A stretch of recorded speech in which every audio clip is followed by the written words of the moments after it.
નમસ્કાર અમારા વહાલા પેન્શનર મિત્રો, નિવૃત્ત કર્મચારી મિત્રો, ભાઈઓ તથા બહેનો, સ્વાગત છે આપ સૌનું આપણી આ યુટ્યુબ ચેનલ ભાવેશ મકવાણા ન્યૂઝમાં।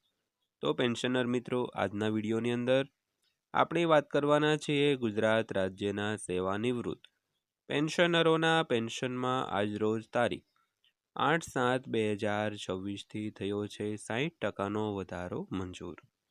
તો પેન્શનર મિત્રો, આજના વિડીયોની અંદર તમે ખાસ અંત સુધી બન્યા રહેજો અને બધી જ માહિતી વ્યવસ્થિત રીતે સમજી લેજો, કારણ કે આજની આ માહિતી તમારા માટે ખૂબ જ જાણવા જેવી છે। એટલે વિડીયોને જરા પણ સ્કીપ કર્યા વગર અંત સુધી જોઈ લેજો। અને હજી સુધી આપણી આ ચેનલ સબસ્ક્રાઈબ ન કરી હોય અને જો તમે એક પેન્શનર હો તો આપણી આ યુટ્યુબ ચેનલ અત્યારે જ સબસ્ક્રાઈબ કરી લેજો, કારણ કે આપણી આ ચેનલમાં તમને રોજે રોજ આવા જ નવા વિડીયો જોવા મળવાના છે। તો શરૂ કરીએ આજનો આ વિડીયો। તો વાત કરીએ, જો ફિટમેન્ટ ફેક્ટર, HRA, TA અને DA મર્જર અંગેના પ્રસ્તાવો સ્વીકારવામાં આવે તો 8મા પગાર પંચ કેન્દ્ર સરકારના પગારમાં નોંધપાત્ર વધારો કરી શકે છે। તો જ્યારે અંદાજ મુજબ કેટલાક કિસ્સાઓમાં 60%નો વધારો સૂચવવામાં આવે છે, તો સરકારે હજુ સુધી અંતિમ નિર્ણય લીધો નથી મિત્રો। તો ખાસ કરીને ફિટમેન્ટ ફેક્ટર હોય, HRA, TA અને DA જો મર્જર અંગેનો પ્રસ્તાવ સ્વીકારવામાં આવે તો 8મા પગાર પંચ કેન્દ્ર સરકારના પગારમાં નોંધપાત્ર વધારો કરી શકે છે। તો એક અંદાજ મુજબ કેટલાક કિસ્સાઓમાં 60%નો DA વધારો પણ સૂચવવામાં આવે છે, તો સરકારે હજુ સુધી આ અંગે અંતિમ નિર્ણય જાહેર કર્યો નથી દોસ્તો। તો વિગતવાર વાત કરીએ તો 8મા પગાર પંચ હેઠળ મોટા પગાર વધારાની શક્યતાએ કેન્દ્ર સરકારના કર્મચારીઓ અને પેન્શનરોમાં રસ જગાડ્યો છે। તો 8મા પગાર પંચની ભલામણો લાગુ થયા પછી કેટલાક ખૂણાઓમાં ચૂકવણીમાં 60%નો વધારો થવાની અપેક્ષા છે। તો અંદાજિત વધારો ફક્ત ફિટમેન્ટ ફેક્ટર કેટલું ઊંચું દબાણ કરી શકાય છે તેના પર આધારિત નથી, તેના બદલે અંદાજિત વધારો પરિબળોના સંયોજન અને એક ઉદાહરણરૂપ ગણતરીથી પરિણમે છે, જે ઉચ્ચ મૂળભૂત પગારને ઘરભાડા ભથ્થા એટલે કે HRA, પરિવહન ભથ્થા એટલે કે TA અને મોંઘવારી ભથ્થા એટલે કે DAના સુધારા સાથે જોડે છે। તો એક ઉદાહરણ તરીકે વાત કરીએ તો all India national public sector employees federation જેવા અનેક કર્મચારી સંગઠનો અને યુનિયનો એ એક્સ કેટેગરી શહેરમાં લેવલ 1 કર્મચારીનો પગાર લગભગ ₹37,080થી વધારીને લગભગ ₹61,344 કરવા માટે દરખાસ્તો રજૂ કરી છે। તો આમ લગભગ 63થી 65%નો એકંદર વધારો સૂચવે છે કે આંકડા અગ્રણી યુનિયનોના મંતવ્યોને આધારે ભલામણો છે। આ સરકાર કે 8મા પગાર પંચનો અંતિમ નિર્ણય નથી।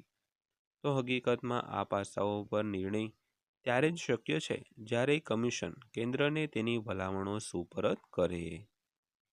તો વાત કરીએ 60%થી ઉપરના અંદાજિત વધારા પાછળનું મુખ્ય કારણ વિશે।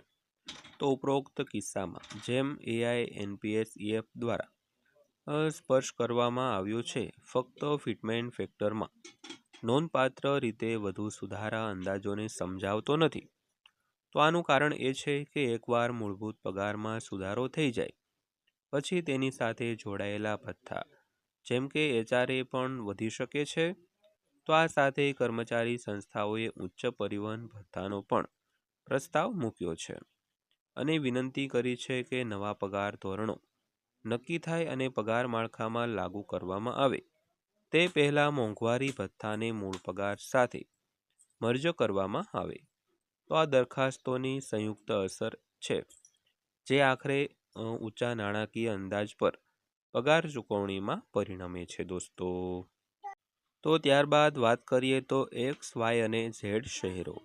તો HRA નક્કી કરવા માટે કેન્દ્ર સરકારે શહેરોને X, Y અને Z શ્રેણીમાં વર્ગીકૃત કર્યા છે।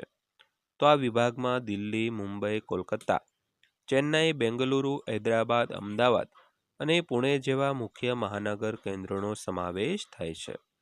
તો આ શહેરોમાં રહેવાની કિંમત વધુ હોવાને કારણે તેઓ સૌથી વધુ HRA આકર્ષે છે. તો બીજી તરફ 5 શહેરોમાં અન્ય મોટા શહેરી કેન્દ્રોનો સમાવેશ થાય છે. જ્યારે બાકીના શહેરો અને નગરો Z શ્રેણીમાં આવે છે, તો હાલમાં X, Y અને Z શહેરોમાં પોસ્ટ કરાયેલા કર્મચારીઓ માટે HRA અનુક્રમે મૂળ પગારના 30%, 20% અને 10% ચૂકવવામાં આવે છે.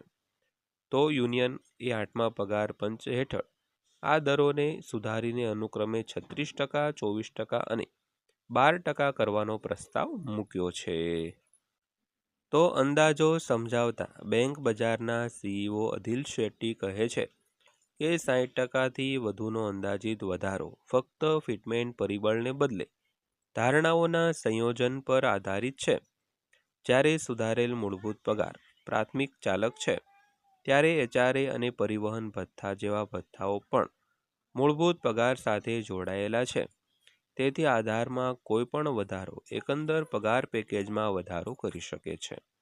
તો તેમણે ઉમેર્યું કે જો આ અંદાજો બહુવિધ ચલો પર આધારિત રાખે છે, જેમાં અંતિમ ફિટમેન્ટ પરિબળ, મોંઘવારી ભથ્થાની સારવાર અને સુધારેલા ભથ્થાનું માળખું સામેલ છે, જ્યાં સુધી 8મું પગાર પંચ તેની ભલામણો રજૂ ન કરે અને સરકાર તેનો નિર્ણય જાહેર ન કરે, ત્યાં સુધી આ આંકડાઓને નિર્ણાયક કરતા સૂચક તરીકે જોવા જોઈએ. દોસ્તો, તો બહુચર્ચિત 60%થી વધુ પગાર વધારો એક ઉદાહરણરૂપ તરીકે છે, તો પુષ્ટિ થયેલ સુધારો નથી.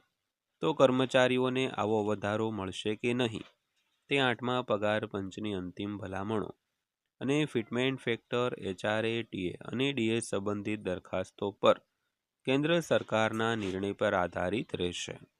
તો ગઈકાલે ઓડિશામાં બેઠક પૂર્ણ થઈ રહી છે અને આવતીકાલથી પશ્ચિમ બંગાળમાં બેઠકો શરૂ થઈ રહી છે. તેથી કર્મચારી સંગઠનો, યુનિયનો અને હિસ્સેદારો વચ્ચેની ચર્ચામાં આ પાસાઓ પર ભાર મૂકવામાં આવે તેવી શક્યતા છે. તો 8મા પગાર પંચ સંબંધિત તાજેતરના વિકાસ અંગે વધુ વિગતો, સ્પષ્ટતા અને અપડેટ્સ માટે મુલાકાત લો https://cpc.government.in ની. તો પેન્શનર મિત્રો, આ હતી આજની માહિતી પસંદ આવી હોય, વિડીયો સારો લાગ્યો હોય તો વિડીયોને એક લાઇક કરજો અને રોજે રોજ આવા જ વિડીયો જોવા માટે આપણી આ ચેનલ સબસ્ક્રાઈબ કરી લેજો. તો ફરીવાર પાછા મળીશું એક નવા વિડીયો સાથે, નવી માહિતી સાથે. ત્યાં સુધી સૌને જય હિન્દ, વંદે માતરમ.